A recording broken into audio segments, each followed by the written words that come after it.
Welcome to the Len Guillot podcast, a podcast about life, leadership, and money matters. Our guest today is Professor Samuel Moyn. Professor Moyn is a professor of jurisprudence at Yale Law School and a professor of history at Yale University. He's also the author of several books, and today we will speak about his latest book, Humane: How the United States Abandoned Peace and Reinvented War. Professor Moyn, thank you so much for joining us today. Thanks for having me. So that's an interesting profession that you took, law and history. Of course, they are related because you need that history in order to make the laws that we abide to today. And I wonder, how is it that you choose that path? Well, just by accident, I went to school to be a historian, and then I wasn't sure I wanted to finish. So I tried law and I liked it less. So I ended up finishing both. And, one thing led to another, and I ended up teaching history in a law school. So it's a kind of accident, but I like what I do. And so it was not planned exactly, but it worked out. Okay, when I speak to a historian, they usually cover a particular segment of time. I wonder, what is the segment of time that you have devoted part of your life to? Well, by training, I study modern European history, so roughly 1789, the French Revolution to the present. But I've drifted towards what are now called international history and global history. And this book is really a kind of, a history of America in the world. So trying to put this country in relation to this originally European project of making war more humane through law, and then looking at the global wars that America has fought over the last 100 years or so. Okay, and could you just quickly mention some of the previous books that you have written? Sure. So I'm mainly known as a historian of human rights, and I have written a few books about the history of human rights, including The Last Utopia, and one about human rights and economics called Not Enough. Before that, I wrote books about French philosophy and Holocaust memory. Okay, well, coming to the topic of this book, I'm from Colombia, and it is my impression that people from other countries other than the United States have this mutual fighting feelings of admiration, mostly for the economic powerness and their creativity. All these inventions that come from the United States is amazing, from people like from my country in Colombia. Like, wow, these Americans came up with this other invention, or the admiration for the economic power. But there is always, and practically everywhere in the world, a little bit of resentment of the control and supervision and vigilance of the United States. For example, my country, Colombia, there is the resentment that the United States created a separation of Panama from the rest of the country. But in more recent periods, the war on drugs have brought US troops that are not officially there, but are there. And we fear the United States. We admire them. We want to buy their 4 F-150 trucks, and we want to, be part of Google and Facebook. But we also have this constant fear: oh, the United States is going to not invade us, but send their troops, their clandestine troops, to our country. And that's a feeling that I think many countries or many people in other parts of the world feel as well. And I think that's in great part of the topic of your book. It does. I mean, I admire the United States too, and it's given me a wonderful life by and large. But I study in the book how it became a world power and began to fight a new form of war. Now, if we look at the relation to Latin America, the truth is that America was at war there in lots of interventions before the 1940s, when it became a global hegemon. And there was the Monroe Doctrine, which I discuss. And there's even a museum, I don't know if you've been to it, I have, in Mexico City, which is just a museum dedicated to US interventionism in Mexico and in Latin America generally.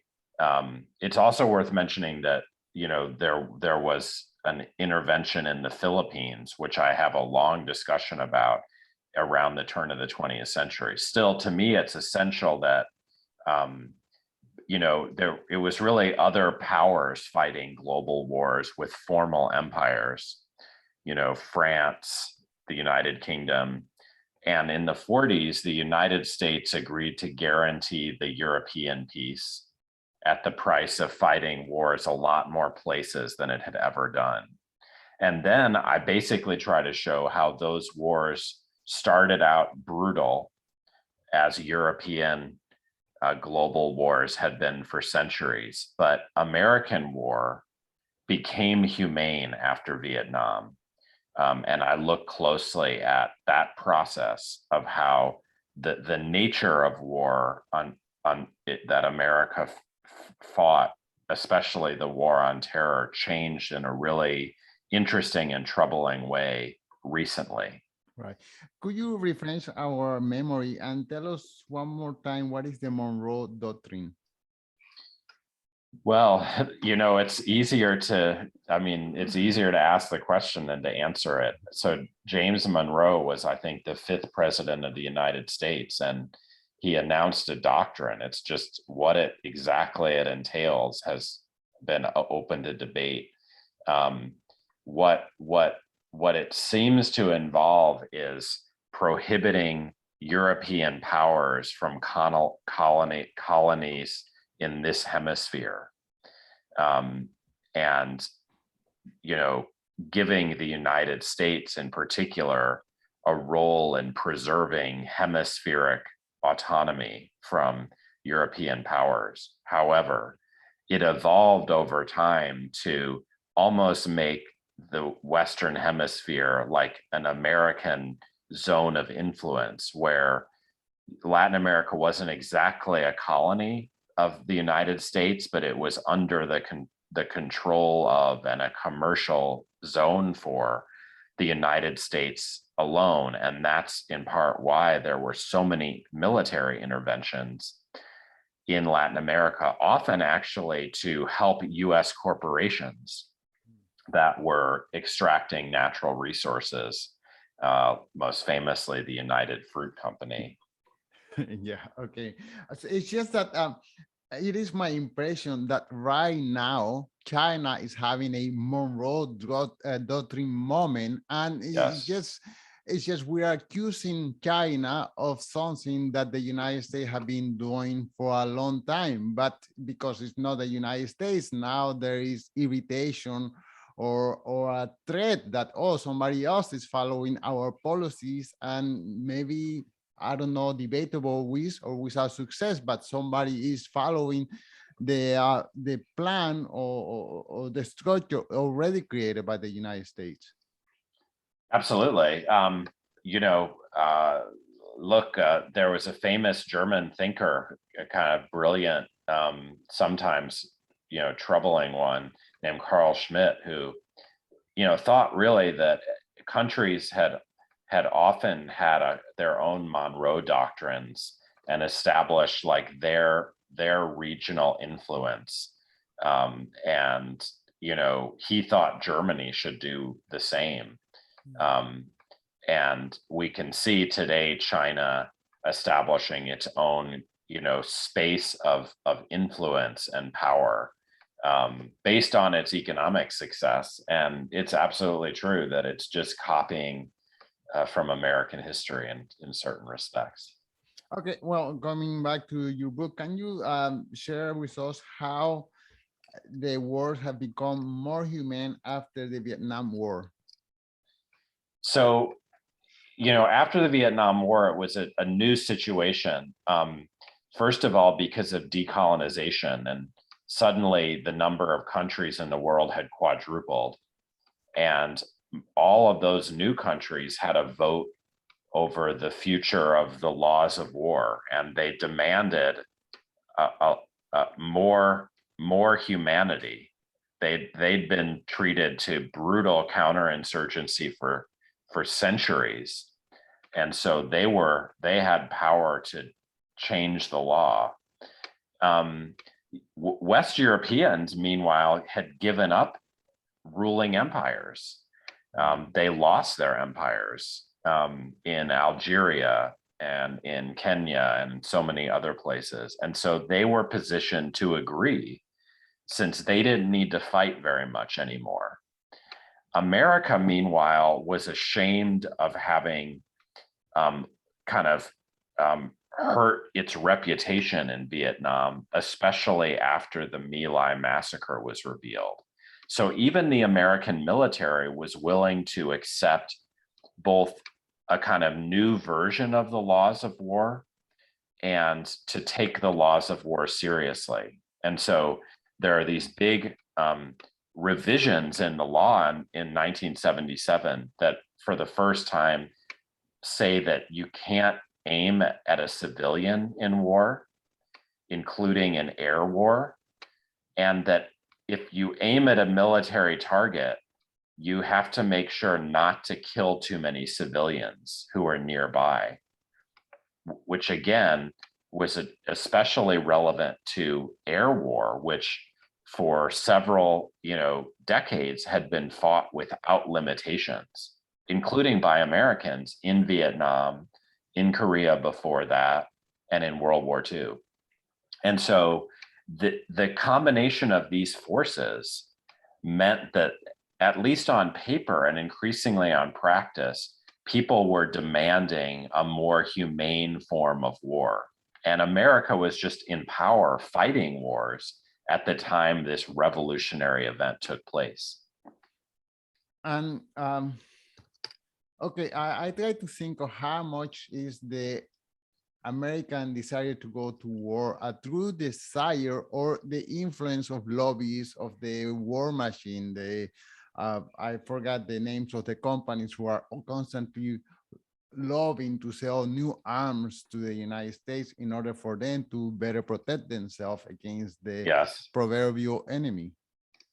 So, if we focus on why wars continue to take place, why Americans fight them, we have a kind of a lot of factors, but one very big one clearly is what Dwight Eisenhower called the military-industrial complex. And note that it's not just interested in a big military budget that the US Congress votes for every year to buy hardware, but also in the global arms trade, because American companies also sell the most weapons around the world, and the government is kind of supervising or helping to supervise that global arms trade. And so if we're trying to account for war, the proliferation of weaponry is really important.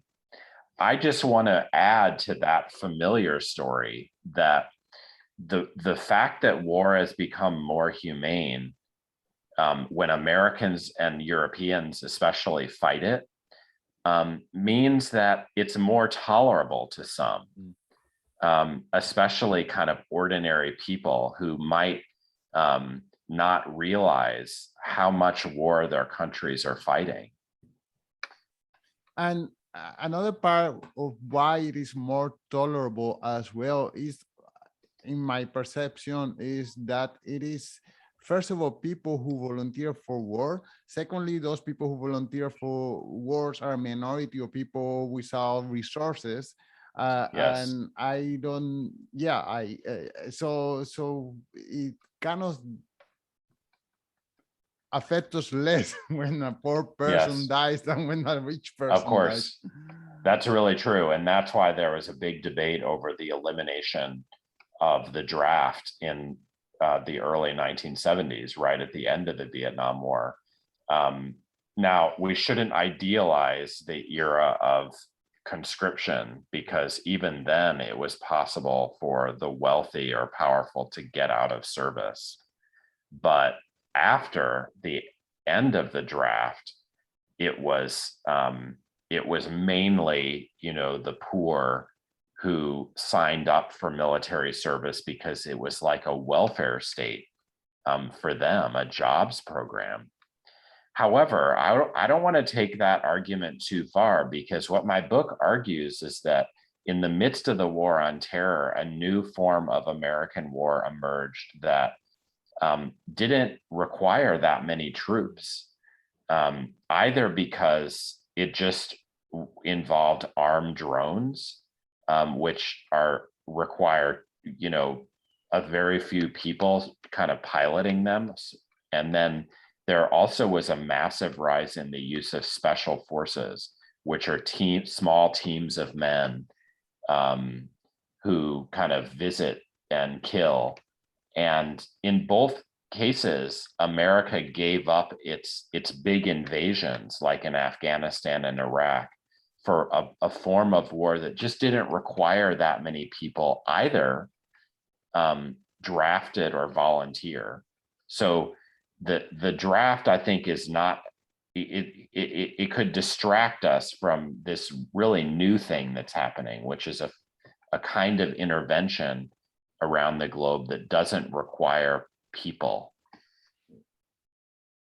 But okay, so America would like to show its military superiority somehow in order to, I don't know, keep aggressors at bay. And I guess sending drones here now and then would be a way to show this military superiority without engaging lots of troops. That's right. That's right. I agree with all that. What I try to show in the book is that in the argument around doing that, President Barack Obama added that it was okay because the way that America was fighting was humane. Remember that under his predecessor, George W. Bush, the main debate around the war was that it was too brutal, especially when the Abu Ghraib photos and news leaked and images of torture. And Obama came into office and said, we won't ever do that again. It was easier for him to say that because he resolved never to capture any prisoners anymore and just to kill them instead. And that's why the shift to drones and special forces was so significant. And when he defended those policies in public, he talked mainly about how humane this new form of war is. Okay, well, we have gone from barbaric wars where people kill each other in the field to humane wars that people kill each other with drones.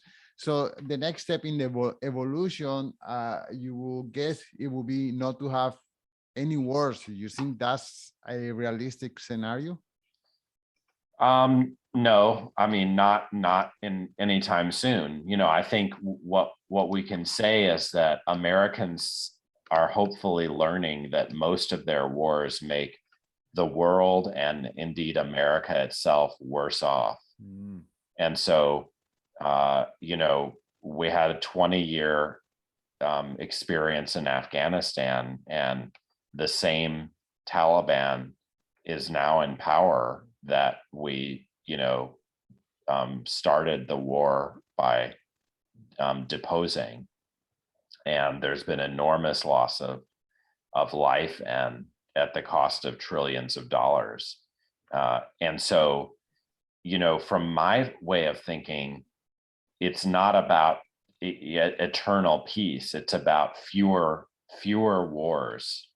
And I think we're in position to see that it's worth decreasing the number of wars that America fights because they don't help anyone, only hurt. Okay, so so more emphasis on diplomacy, less emphasis on wars. And for example, with the war with Iraq, where there was claim of weapon of mass destruction, maybe a little bit more homework before sending troops to the ground. I agree with that. And I just add in the book that, you know, there should be also more concern with the rules in international law that try to keep war from happening. You know, what I've been talking with you about is an American interest in the rules that govern how you fight once you're in a war. But what if we paid more attention to the rules that tried to keep war from happening in the first place? For example, in Iraq, the war was illegal, not just in the way it was fought, but that it was happening at all. And if we Americans and others took those rules more seriously and didn't just focus on humane war, I think we would be better off.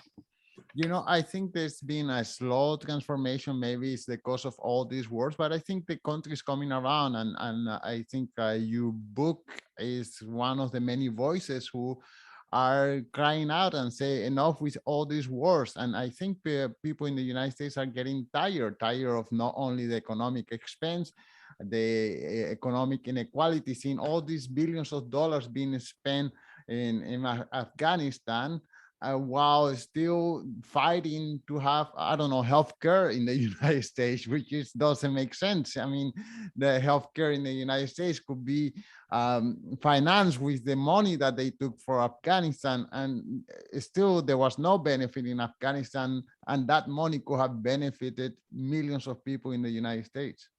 I agree. And, you know, certain politicians like Bernie Sanders have been saying that kind of thing for years. I would just raise a note of caution, though, because, you know, Joe Biden wants us to think that he's ended the forever war. He says that in his speeches. But in fact, you know, when we remember that the war on terror had these two forms, he's really ended the first. George W. Bush invaded Afghanistan and Iraq with lots of troops. And the presidents since have been withdrawing those troops, and Biden just finished the job. But those same presidents shifted the war to this more stealthy war with drones and special forces. And, you know, Biden has not proposed reductions in the military budget. And when he gave speeches defending the withdrawal from Afghanistan, he said, I'm not giving up on counterterrorism, which might even have to increase with the Taliban ruling Afghanistan. So I think we can't give up the pressure on a president like Joe Biden, because he's only gone halfway. And in fact, we might end up, if we're not careful, with continuing forever war and lots of money spent on it that could be spent on better things. Right. I would like to add also as well that many other countries are using the United States as a shield or justification to participate in those wars as well. For example, I live in Canada, and Canada is not known as a warrior country, but Canadian soldiers have been in all these wars as allies of the United States. So we have participated in the same problem. Yeah, it's, you know, what the United States does is work with a certain number of junior partners like Canada and the United Kingdom and Australia and France. And, you know, those countries have shared in the evil of these wars. And so I think it's very important for, you know, people in those countries, including in yours, to think carefully about whether it wants to, you know, assist the United States in each and every war. I hope they also see it's not worth it. Well, Professor Moyn, I think your message is becoming louder and louder, and more people are thinking about the how useless all these words are. I wonder if you could tell us one more time the title of your book and where can people follow the work that you do. The book is called Humane: How the United States Abandoned Peace and Reinvented War, and it's available on any website. And I have a Twitter account which is at Samuel Moyn, and I have a little Yale University website which lists some of my work, and it's easy to find it. Well, thank you so much for your time. Thank you for having me.